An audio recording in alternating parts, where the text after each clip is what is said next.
what kind of support do you need to give staff when they're working from home? COVID coming changed the dynamics a lot in terms of how people are oriented at place of work and how even you make people satisfied in their jobs at place of work. One thing COVID taught us is that you can still go to work without being there physically. You can still report to work without being there physically. It has made many organizations invest so much in technology, which they may not have invested before, and they're reaping fruits today. So looking at how employment has changed over a period of time, especially after COVID, is that, again, industries responded very differently. And some have stuck to that response even today. Work from home was forced onto employers. By now, many employers have refined that work from home, have come up with policies and structures to support that.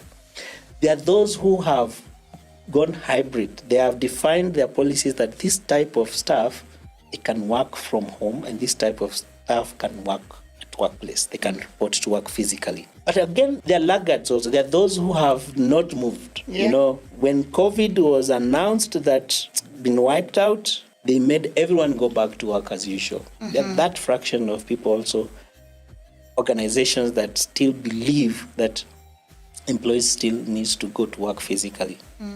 There are pros and cons for every decision employers have made. But there's also one fundamental thing I think that should cut across. Those that have adopted and come up with the policies that have enabled them to help them work from home and given support to people working from home, I feel, in my view, their efficiency has gone higher. I know organizations which have sublet some of their offices because of that, and they're making more money. Even they have expanded their business, diversified just because of that. And there are those who took hybrid, again, who've defined that this role, for example, in certain manufacturing organizations, it's not possible that you can work from home. You have to come to work physically, understandably so. But there are departments, for example, in administration, there are departments which can still work from home. Or some sales teams, they don't need to come to work. They should be reporting at clients' places. They should be following up with customers and then log in and give their reports. They're also reaping the fruits of that.